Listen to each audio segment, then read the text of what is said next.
Salut tout le monde, c'est le petit Maricologue. Aujourd'hui, on se retrouve pour le suivi d'élevage des Camponotus cruentatus. Alors, toujours en bonne santé. La première ouvrière est encore là. Elle va très bien. Ils ont commencé à développer leur couvain. Je suis un peu triste parce qu'au final, ça a pris quand même du temps. Comment dire, ça n'a pas été aussi vite que je le pensais puisque ça fait un mois maintenant que l'ouvrière est née. Et on n'a toujours pas de deuxième ouvrière. C'est un petit peu relou. Comme vous pouvez le voir, il y a un coton ici, là. Dans tout ce de gros tas dégueulasse. Parce que j'ai fait le choix, je vais vous raconter, c'est assez drôle. Pas trop pour les fourmis, mais c'est assez drôle dans l'histoire. J'ai fait le choix en fait de remplir le tube, sauf que le coton était déjà très sec. Comme vous pouvez le voir là, il s'est réduit en fait. Il s'est un peu contracté, je sais pas comment dire ça. Et du coup, il y avait du jeu en fait tout autour du coton. Et donc quand j'ai rempli, j'ai pas fait attention, je remplissais, je remplissais, je remplissais, je remplissais.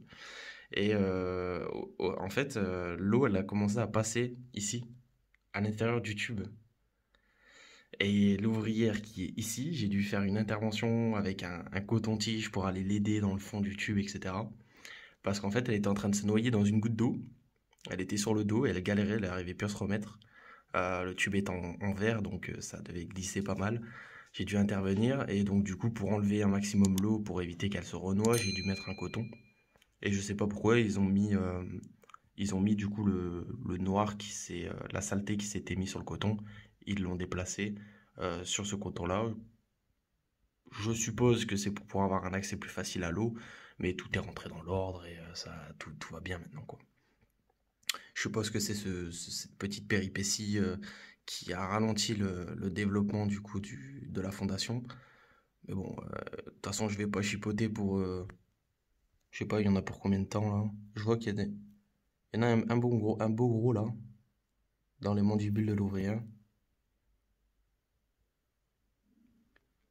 Je sais pas, je dirais que la prochaine naissance, à mon avis, même s'il fait des bonnes chaleurs en ce moment, ce sera pour un mois facile. On voit que l'ouvrière, elle est très attentive au couvain, contrairement à la reine. Il leur reste un petit peu de pâte sucrée ici. Normalement, je les avais mis sur un coton, mais bon, ça a coulé un peu, donc du coup, niveau nourriture, je sais pas si je vais les renourrir. Je pense pas en vrai, parce qu'il y a qu'une seule ouvrière et puis ils ont déjà bien mangé, même si ça fait quasiment un an que je les ai. Elle va s'amuser dans la saleté, fais-toi plaisir, fais un petit château de boue. Voilà, donc le couvain est ridiculement petit, mais on voit quand même que voilà, l'ouvrière, elle arrive quand même à bien les maintenir et ça fait plaisir. Je pense que sans l'ouvrière, sans la première ouvrière, si jamais elle n'avait pas réussi, je pense qu'à mon avis, bah, je l'aurais vendu, je pense. Enfin, vendu, je l'aurais certainement donné comme j'ai fait avec les autres. Au bout d'un an, c'est vrai que ça commence à être un peu long et on perd espoir. Là, j'ai réussi la première ouvrière, ça fait très plaisir. On voit que le couvain stagne un peu, mais je pense qu'elle est bien partie pour faire une belle colonie. Voilà pour le petit suivi.